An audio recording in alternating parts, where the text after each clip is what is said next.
Join me as we go behind the scenes of TV's most loved art detective series.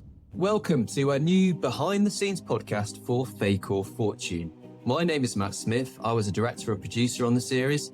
And if you love art mysteries as much as I do, you're in the right place. Now, in this unofficial deep dive, I'm pulling back the curtain on the stories behind making Fake or Fortune. I'll be chatting with the contributors whose art and lives were front and centre, and hearing what the experience meant to them. Today, we're diving into the Frances Hodgkins episode. It's the painting that split opinion. Was it a lost masterpiece or just a messy doodle by a schoolchild? This is part 2 with special guest Robjn Cantus. We started by discussing Nan Youngman and the Pictures for School scheme before getting into some behind-the-scenes gossip. So just going back to the Hodgkins we did on the show, I know you were writing the book Pictures for Schools, which we've got here actually, but I know you wanted to talk a bit about one of these artists that no one's heard of, Nan Youngman.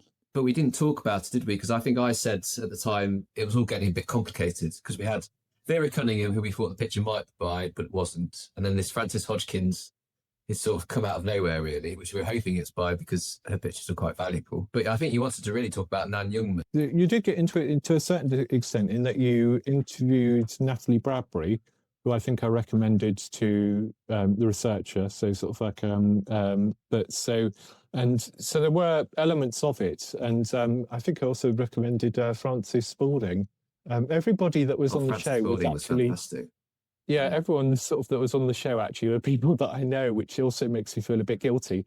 It was very helpful. I think if people don't know people don't know how the show's made, but I think sometimes, and I get asked this a lot, I think people think that there's a whole team of researchers just finding stories all year round, and it's very much not. It's it really is a sort of skeleton crew.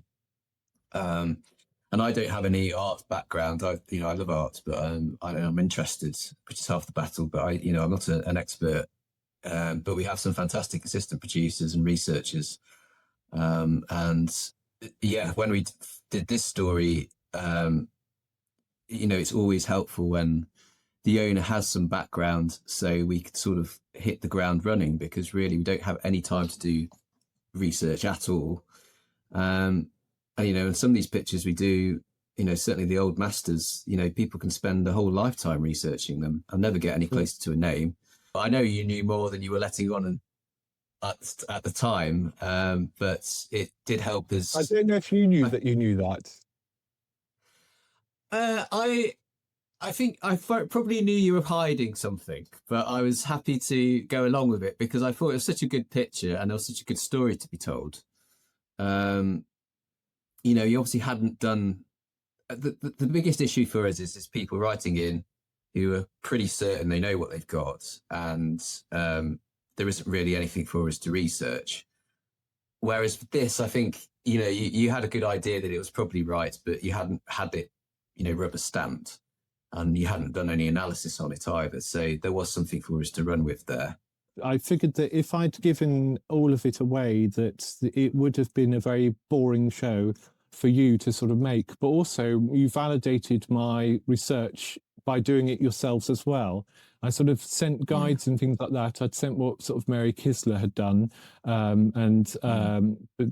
yes, so sort of like it was, but I think if you give all the information away, sort of, it doesn't make anybody feel like they're discovering things. And you did discover some things. I mean, you found out what school it was hung in, which I didn't know, and when it was hung last, and all those sorts of things. There were snippets of information which I didn't know, but a lot of the time I was reacting to Fiona Bruce telling me something that I already knew that she'd just discovered.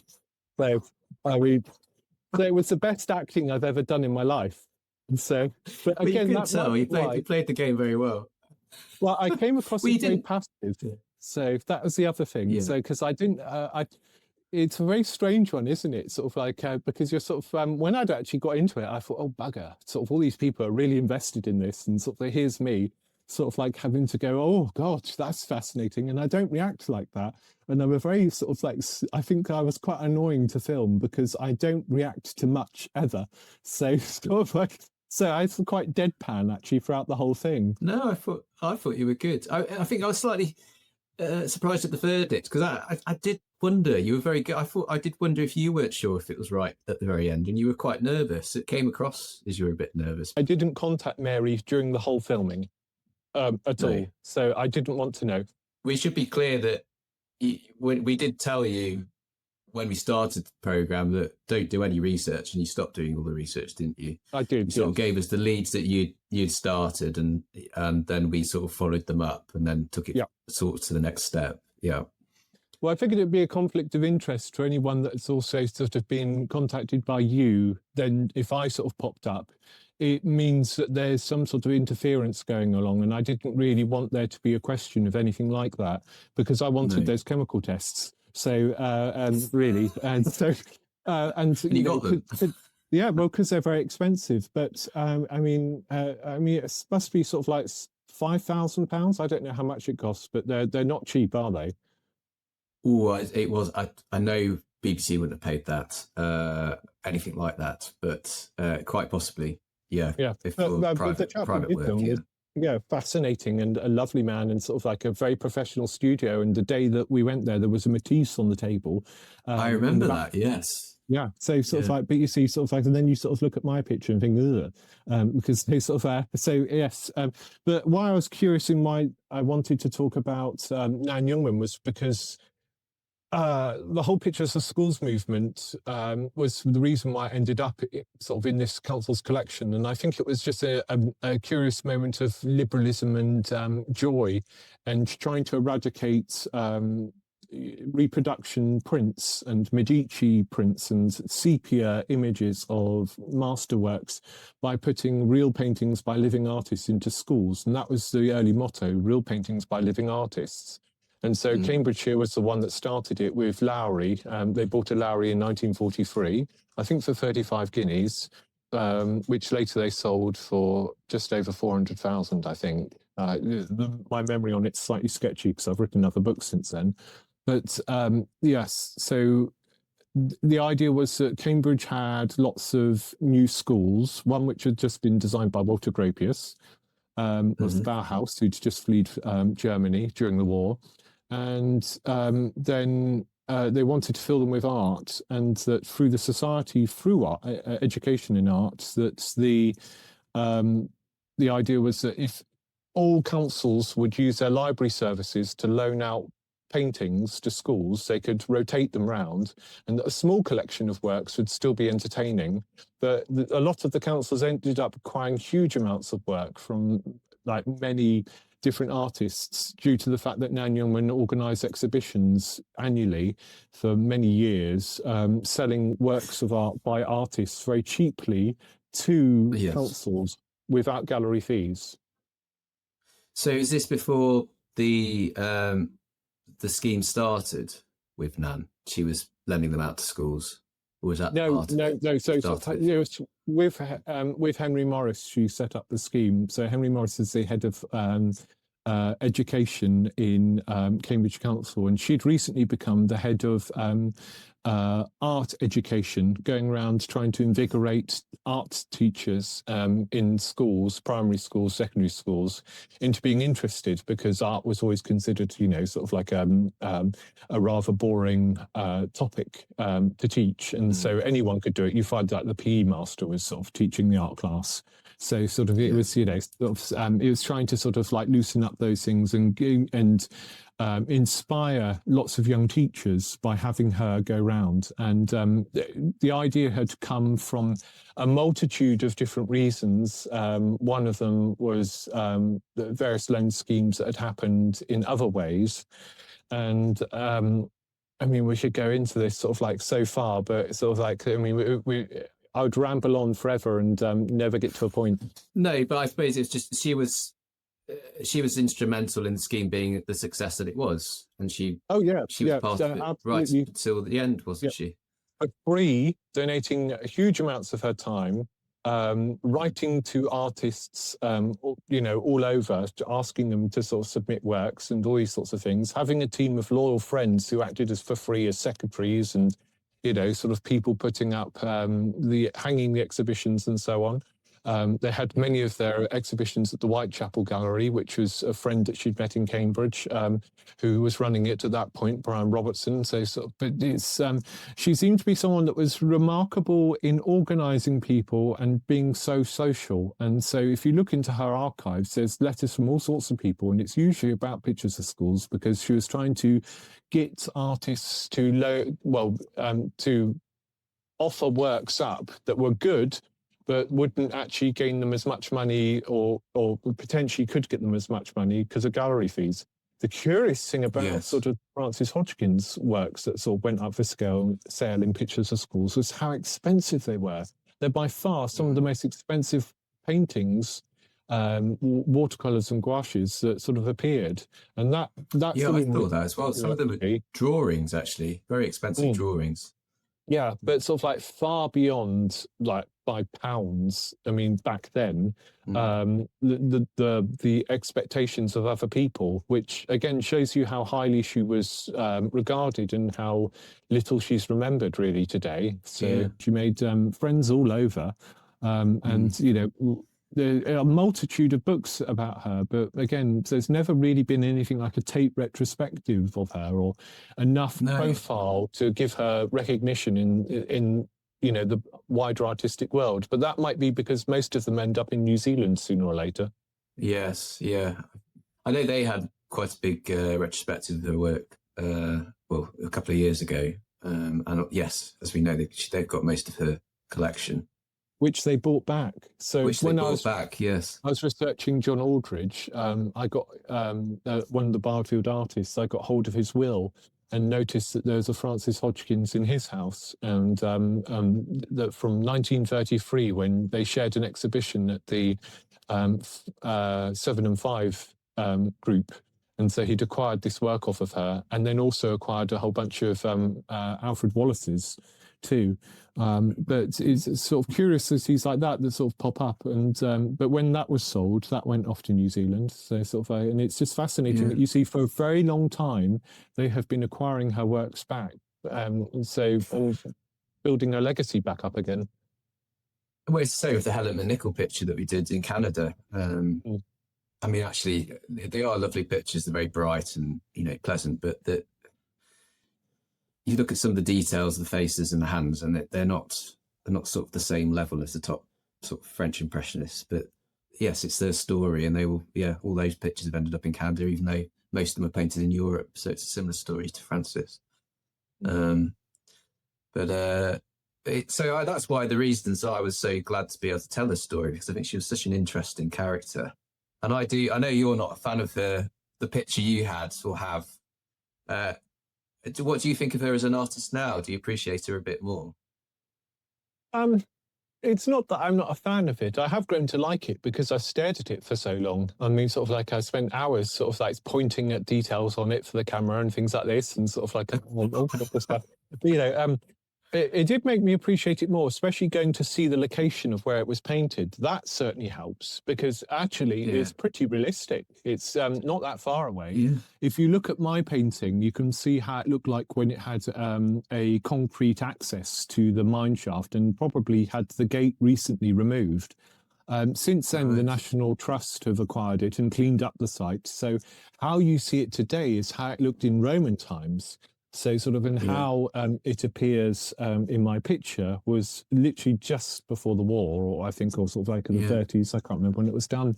But, you know. Late 40s, I think, wasn't it? About 43, 44.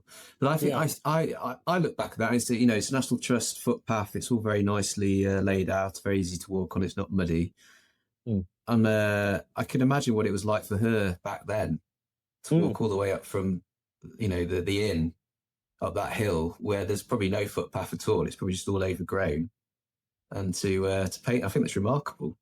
Well, the site had recently closed down, so it was actually a gold mine, and it had shut down just before the war.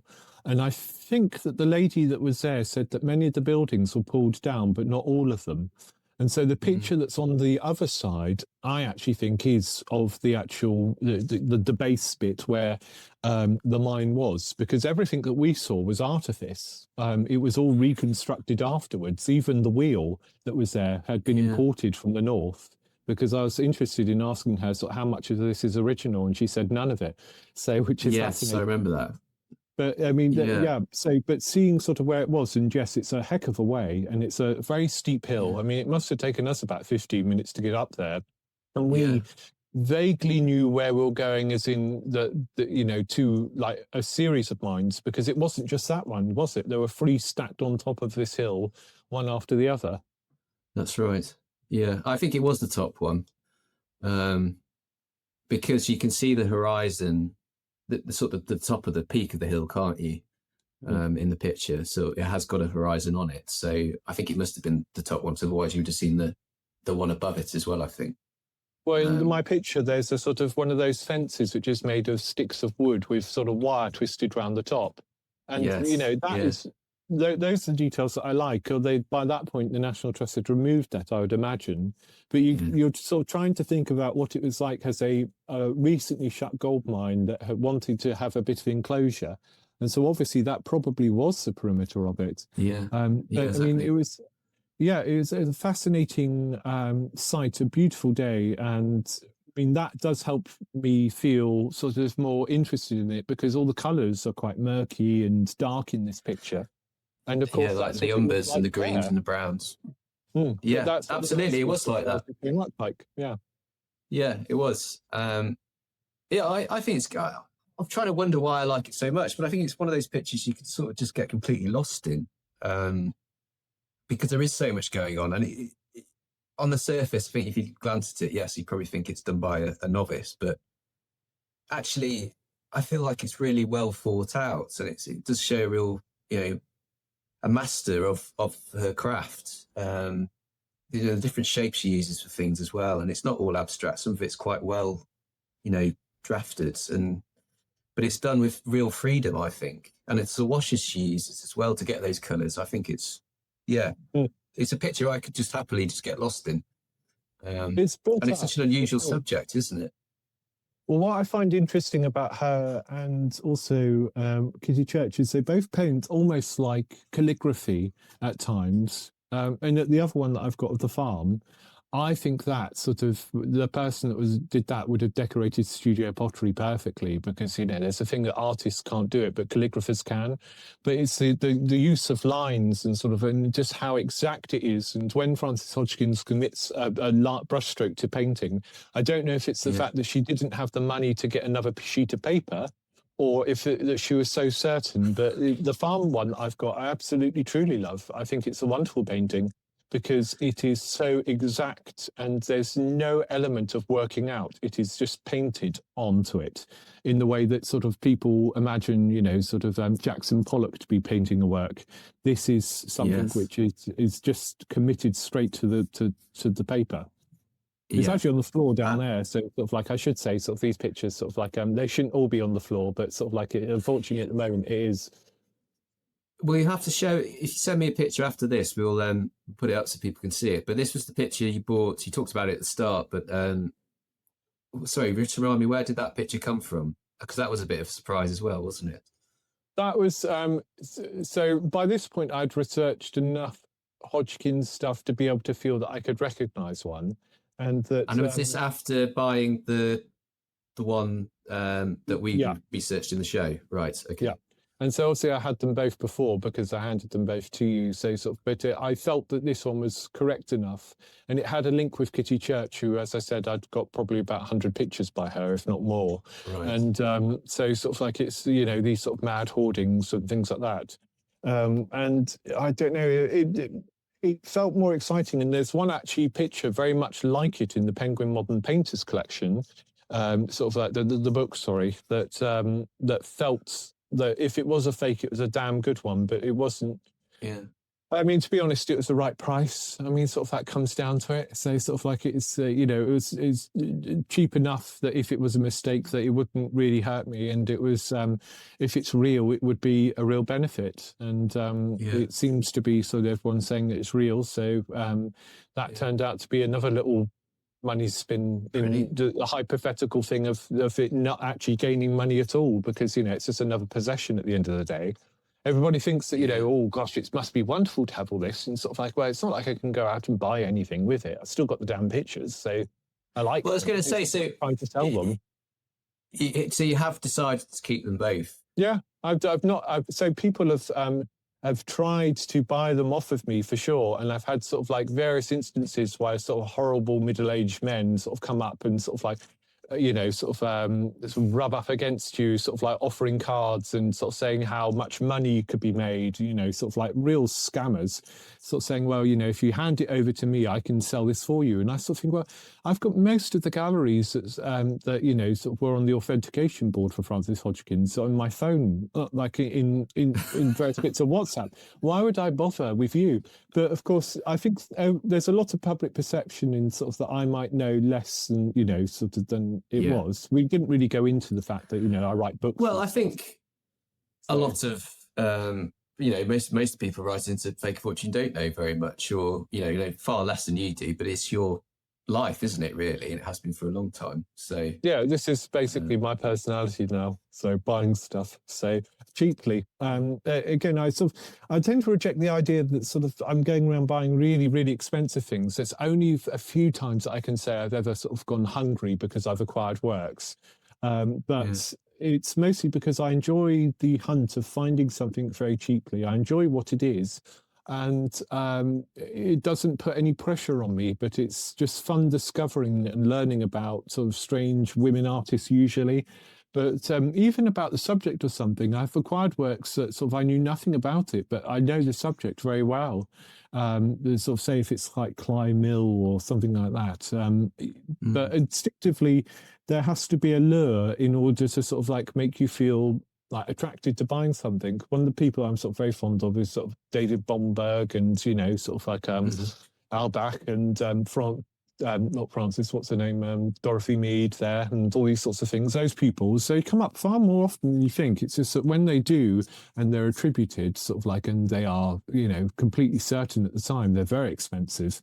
What you need to do is find them before that happens and make sure that you've done enough research for. There's lots of hokey pokey auctions, definitely on the South Coast, where I sell very bad reproductions of works, usually on, you know, sort of like canvases of bad paintings from the First World War that have just been sanded and painted over. And those auctions you can find sort of, I won't even be, you know, there's no legal implication in saying that if you type in Eastbourne auctions fakes into Google, you'll find a really fascinating blog about it by someone else, not me.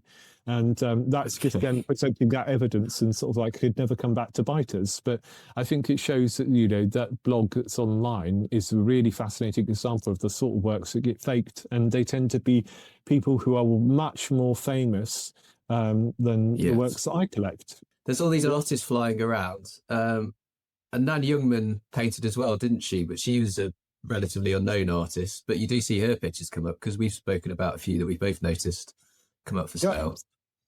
I mean, they vary in many different ways. In that the one above me, I don't know if you can see it, but that's one of her paintings of Wales, which I'd spotted in an auction, and then was so scared that I would be recognised, because locally you have a reputation of being someone that is interested in art for various different reasons. And although this was quiet before the show certainly hasn't helped that reputation. So buying things has become slightly more tricky, but that one was in an auction, and I sent my mother to acquire it, and she got it for £20, which for an oil painting by Nan Youngman is very good, and was, you know, exactly the sort of ploy which I was hoping.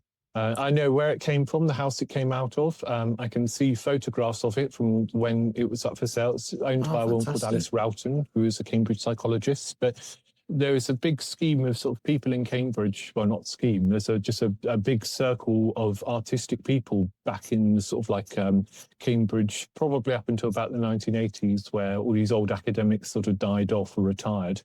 So you often find works coming up for sale by a huge variety of artists in Cambridge, which are far more interesting than you'd imagine. The thing about Nan Youngman's work is that you can buy her work for practically nothing sometimes. I've bought pieces, as I said, for £20, like the one above me. I have bought works which are hundreds and hundreds of pounds. But there's no rhyme or reason to it. And it is just a strange thing that sort of, if lately she's become harder to buy, maybe because I wrote a book about her, but also there's an interest in women artists. And there's an exhibition that's going to be at the Towner Gallery about the Artists International Association, and she's involved in that because I've loaned quite a few pictures to that as well. So, you know, she's part of a world which is becoming more popular with people and writers, but I wouldn't say that the public, you know, greatly know of her. But you discover very quickly, it's sort of, if you meet someone that isn't interested in art, sort of that it's literally Hockney, Jackson Pollock. There's very few names that are actually sort of popped around, unless they had an interesting art teacher at school. Most people aren't that curious of it anymore. No. I think I blame a lot of that down to the fact that people buying flats these days that they can't hang pictures up on. So sort of they can't put holes in the walls. And so art is in a really precarious place when you think about sort of how people are living. And if you can't have a picture that's hung on the wall, sort of, or it's going to cost you money to put that hole in the wall, where are we going? But well, no, sort of like on the fact that everything I acquire tends to be much more cheap. I'm sort of not someone that sort of, I'm not interested in the fact of sort of spending huge amounts of money. I like the fact that it cost me £20 because it's exciting. And I think it shows that bargains are real. Anyone can acquire these works and anyone can have an interest in something. And as long as it's the right price and it's not going to put you out, because, you know, £20, what's that? That's 2 coffees and cakes in Cambridge. It's nothing. Yeah, it's remarkable, if that. For someone who, and you know, who's got lived a long life and was very prolific and played such an important part in our social history as well. But everybody is like that, really. I mean, there's a line at the beginning of Murder at the Vicarage by Agatha Christie, which says she's talking to her nephew about sort of the people in her village and Miss Marple, and he's trying to say that they're boring. And she said that if you pick up a rock or examine the scum on a pond, you'll find it teeming with life under a microscope. And if you read more about any artist, any person, if you manage to find the information out there, they do become more desirable in the reading of it. You know, it's that sort of old Tolkien thing, the tale grows with the telling. You find that most of these people knew each other. You know, I find it like being basically at a cocktail party in full of ghosts. So that's what I describe sort of my interest in art and sort of the biographies and the pictures. It's like being at a cocktail party full of ghosts. Does it get a bit lonely sometimes? Well, like dead people are much easier to get along with. They don't answer back. And on that slightly haunting note, that is it for part 2 of my conversation with Robjn Cantus. If you're enjoying the series, please like, leave a comment and subscribe to the channel. And if you'd like to see the Frances Hodgkins painting featured on the show, alongside other works from Robjn's collection, they're on display at David Parr House in Cambridge until the 8th of August.